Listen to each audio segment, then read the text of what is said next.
Assalamualaikum warahmatullahi wabarakatuh.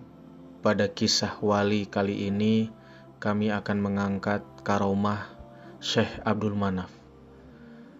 Syekh Abdul Manaf atau biasa dikenal dengan sebutan Eyang Mahmud merupakan waliullah yang dimakamkan di Kampung Adat Mahmud yang berada di RW 04 Desa Mekar Rahayu, Kecamatan Marga Asih, Kabupaten Bandung. Syekh Abdul Manaf dan Kampung Adat Mahmud memang seolah tidak bisa dipisahkan.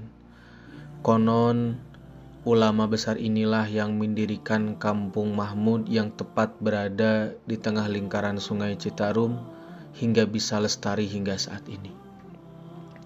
Syekh Abdul Manaf merupakan cucu dari Bupati Dalem Adipati Agung Suryadinata. Dia mempunyai putra bernama Dalem Natapraja. Kemudian Natapraja ini memiliki putra Abdul Manaf atau yang dikenal dengan sebutan Dalem Mahmud. Sang ulama ini diperkirakan hidup antara tahun 1650 Masehi sampai 1725 Masehi. Uniknya dari dulu hingga kini hanya 300 kepala keluarga atau sekitar 1000 jiwa penghuni Kampung Mahmud, di mana masyarakatnya masih kuat memegang tradisi adat turun-temurun. Aturan adat yang masih ditaati di Kampung Mahmud antara lain dilarang membangun gedong atau rumah dari tembok, apalagi memakai kaca. Dilarang menggali sumur, dilarang menabuh bedug, dilarang memelihara angsa, serta dilarang menyelenggarakan pertunjukan yang di dalamnya ada perangkat gamelan berupa gong. Cerita mengenai Kampung Mahmud dimulai saat Abdul Manaf pergi menunaikan ibadah haji ke Tanah Suci Mekah.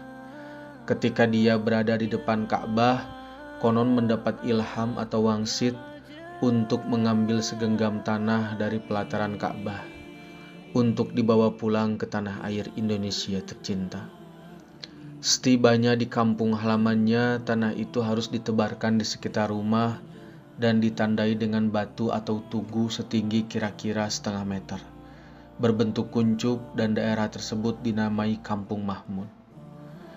Kemudian Kampung Mahmud itu harus dijadikan kawasan haram atau tanah suci yang tidak boleh dikunjungi dan diinjak oleh seseorang yang tidak beragama Islam. Tugu tersebut kini dilestarikan dengan dibangunnya sebuah bangunan yang tertutup dan terkunci, dikelilingi dengan pagar besi yang cukup tinggi dan beratap. Hal ini dimaksudkan untuk menjaga dari mereka yang berniat jahil, karena sering ada yang mencoba memindahkan tugu tersebut. Ini sering terjadi sebelum dibangun bangunan pelindung tersebut. Pada suatu ketika ada orang-orang yang iseng memindahkan atau mencabut tugu itu dan dilemparkan jauh-jauh dari tempat asalnya. Tapi dengan izin Allah Subhanahu wa Ta'ala, tugu itu kembali ke tempat asalnya sebelum orang jahil tersebut sampai di tempat tugu tersebut. Setelah kampung itu diberi nama Mahmud, tempat ini berkembang menjadi salah satu pusat pelajaran spiritual Islam terkenal di Tatar Sunda dan sekaligus menjadi sebuah tempat perlindungan atau persembunyian dan pengayoman bagi mereka dengan alasan apapun mencari suatu perlindungan. Konon pada suatu ketika Eyang Dalem Mahmud kedatangan seorang pria setengah baya yang mengaku berasal dari kawasan Priangan Timur dan bernama Zainal Arif.